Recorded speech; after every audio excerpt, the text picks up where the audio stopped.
In June of 2014, Derek and Maria Broaddus purchased their dream home. And so he's at the new house and he's doing these simple renovations and he's like, you know what, I'm gonna check the mail. And so he goes out and he opens the mailbox and inside is this little tiny card-shaped envelope addressed to the new owners. Dearest new neighbor at 657 Boulevard, allow me to welcome you to the neighborhood. 657 Boulevard has been the subject of my family for decades now, and as it approaches its 110th birthday, I have been put in charge of watching and waiting for its second coming. Do you know the history of the house? Do you know what lies within the walls of 657 Boulevard? Why are you here? I'll find out. The letter goes on to identify what kind of car they were driving. It was a Honda minivan. It even said that, I believe I've counted that you have 3 children. Someday I will learn their names and I will call to them and I will take them from you. So he takes the letter, he runs back into the house, shuts all the windows, locks all the doors, leaves the house and goes right back to his wife and his kids that are at their old home. And they promptly call the police. Police show up, they read the letter and they're like, what is this? Do you have enemies? Who wrote you this? Because even the language inside the letter was it was not quite Old English, but close. So the letter did not have a return address. But at the end of the letter, it just said, who am I? I could be someone that's walking by your house every day. I could be someone driving by your house every day. I could be one of your neighbors. I could be anybody that you see at any given day, and you'll never know. And then it just says, signed, The Watcher. After the police leave that night and promise to launch their own investigation, Derek and Maria, they're totally on edge. And so they write an email, even though it's super late, to the Woods family. They're the family that sold the house to Derek and Maria. And they say, hey, we just got this strange threatening letter. Have you received anything like this? Because the Watcher claims to have been watching you for the entire time you were there. And they say, 3 days, I think it was 3 days before we actually left the house, we did receive a letter. It wasn't threatening. It was just thanking us for our time in the house and treating it with respect, and that it would be taken care of going forward, and that this person would look after the house for us.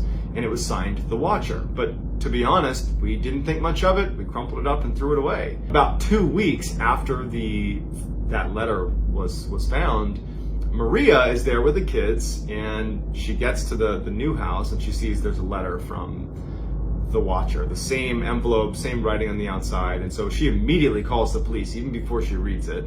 She opens it up and it says, welcome again to your new home at 657 Boulevard. The workers have been busy and I have been watching you unload carfuls of your personal belongings. The dumpster is a nice touch. Have they found what's in the walls yet? In time, they will. The Watcher goes on to identify each of their kids by nickname and by birth order, which implies that whoever this was close enough to Maria or to Derek when they were speaking directly to their kids using their nicknames that they overheard. And it gets creepier. The Watcher also in this letter asks, about one of the children and says, is she going to be an artist? I saw her using her easel yesterday. Well, the easel that this girl had been using is in a back room of the house that is mostly obscured by trees and shrubbery. There's really only one vantage point where you could see this child, and it would mean you're right on the property, pretty much in plain view of anybody there. And with Maria and Derek and basically everyone on high alert looking for this person, it seems odd that they could be able to see this girl working at her easel in this kind of hidden back room and not be spotted. And then of course, to kind of seal the deal, making this letter just totally terrifying, they go on to say, do your kids go in the basement? I'd be afraid if I were them. It's far away from the rest of the house, and if you were upstairs, you would never hear them scream. So at this point, Derek and Maria are in full crisis mode, because it's one thing to be watched, which is bad. It's another when the person watching you is now overtly threatening your family, your kids. It's a bad situation. So Derek and Maria at this point, they don't know if they're even ever going to move into this new house.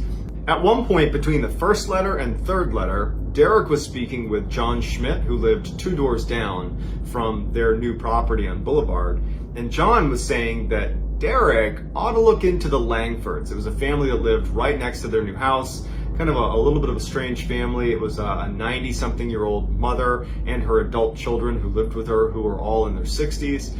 And one of the children, Michael, he was just known in the area about being a little bit odd. Like, he would just kind of creep out other people. It wasn't uncommon to have him like walk across people's property, you know, like little things like that, like looking in windows, just giving the vibe that he was a little bit strange and people didn't really like being around him. So Derek brings it up to the police that, hey, you should look into Michael Langford. He lives right near us. Neighbors are saying he's a little bit off.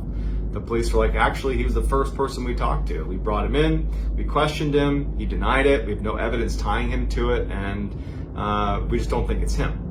And then later on in the investigation, they would actually do a DNA sample from one of the letters, and they would find out that it was a woman's DNA. And so that effectively ruled out Michael Langford, but the Langfords had a daughter.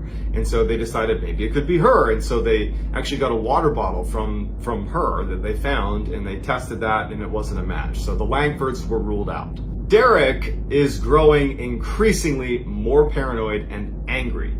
You know, he went from being, scared of what was potentially going to happen to feeling like, how dare you threaten my family, my kids? And he started telling the police, like, if you don't find who's doing this, I'm going to figure out who it is. And then you're not going to be dealing with, a stalking case. You're going to be dealing with a different kind of case, if you catch my drift. He set up this elaborate camera system in and around his house, the new house. He started staying at the new house, turning off all the lights and crouching behind windows and staring at the mailbox in hopes of being able to confront anybody who went near it. He ended up hiring 2 former FBI agents to launch his own private investigation. He hired a handwriting expert to analyze the letters themselves to see if they could pick up details about who this was and potentially profile them. At this point, the community started kind of spreading rumors about the Broaddus family.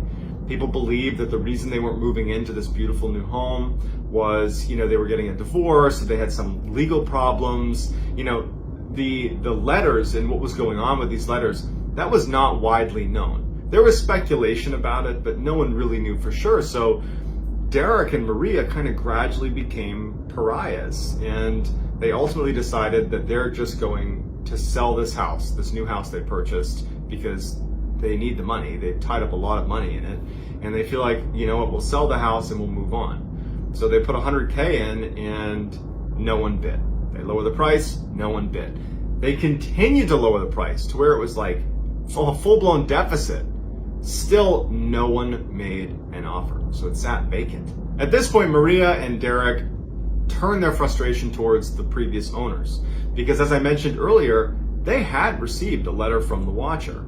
Granted, it was, at the very end of their stay in this house, but it was before they gave over the keys to the Broaddus family, and Derek and Maria felt like the fact that they got an anonymous letter that was literally signed The Watcher, that name alone was kind of ominous enough that they felt like the Woods family should have disclosed that to the Broaddus family before they moved in. And so they filed a legal complaint against the Woods family, basically saying that you held information that potentially would have kept us from moving in and not having this problem. Well, Derek and Maria were assured by their legal team that at most, a small legal newswire might pick up this lawsuit, and that would be it.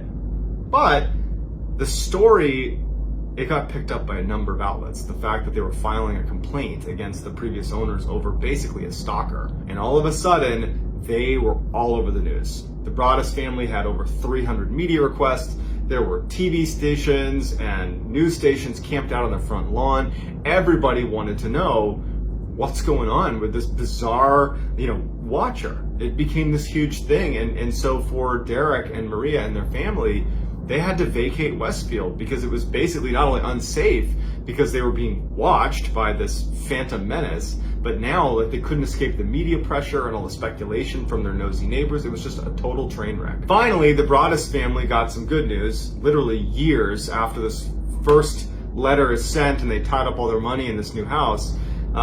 a family agrees to rent the house. Now, this is going to be at a loss for the Broaddus family. The rent money will not even cover the mortgage, but to them who've just been sitting on this worthless property that's just been eating away at their finances, this was a huge win.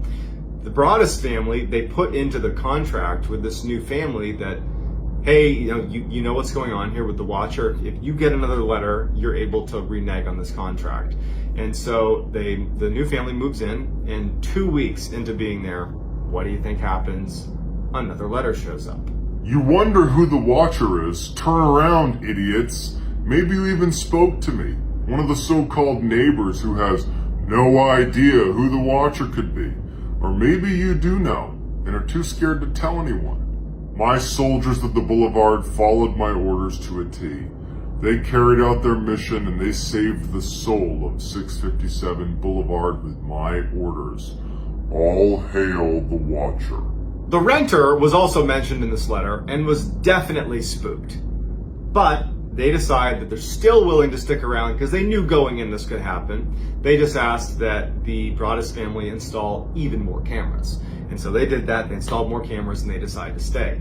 Derek and Maria are obviously disheartened, but at the same time, now they have more evidence against the watcher. And so they take this new letter, they bring it to the police, and unfortunately, much like the other few letters they'd received, there was nothing much to go on, except that you have this person claiming to watch them, but no hard evidence to tie it to anybody.